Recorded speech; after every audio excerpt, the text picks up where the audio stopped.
اللہ نے جو تمہیں نعمتیں دنیا میں دی تھی، یہ دیکھو جنت، یہ دیکھو جہنم، آڈٹ کراؤ اپنا۔ کہتے ہیں جنہوں نے ولایت نہیں مانی ہوگی ان سے کہیں گے سدھا وہ نظر آ رہی ہے جہنم، تمہارا روٹ ادھر ہے۔ ائمہ کے فرامین میں ہے کہ اس آیت میں جو کہا جا رہا ہے نعمتوں کے بارے میں پوچھا جائے گا، تو سب سے بڑی نعمت ہے ولایت۔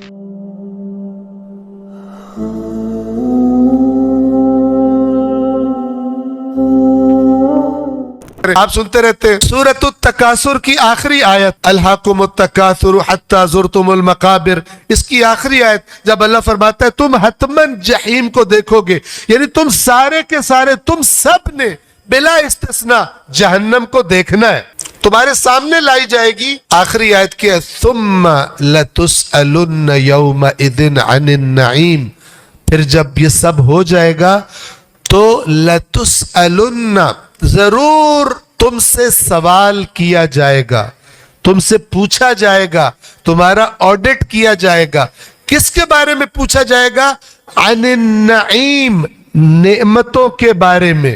نعیم نعمتیں، اللہ نے جو تمہیں نعمتیں دنیا میں دی تھی، یہ دیکھو جنت، یہ دیکھو جہنم، آڈٹ کراؤ اپنا، بتاؤ کہاں جانے والے تم ہو، کون سی چیز تم نے اپنے لیے بنائی ہے، شکر گزاری کی ہے یا نہ شکری، تم سے نعمتوں کے بارے میں پوچھا جائے گا۔ توجہ فرما رہے ہیں؟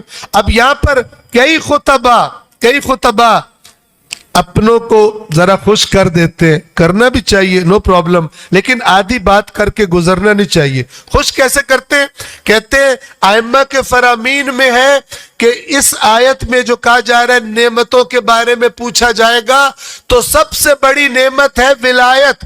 ولایت کے بارے میں قیامت کے دن سوال ہوگا، اور جو جواب نہیں دے پائیں گے وہ ناکام اور باقی کامیاب۔ خوب، ولایت کے بارے میں کیا سوال ہوگا؟ مانی یا نہیں مانی، قبول کی یا قبول نہیں کی۔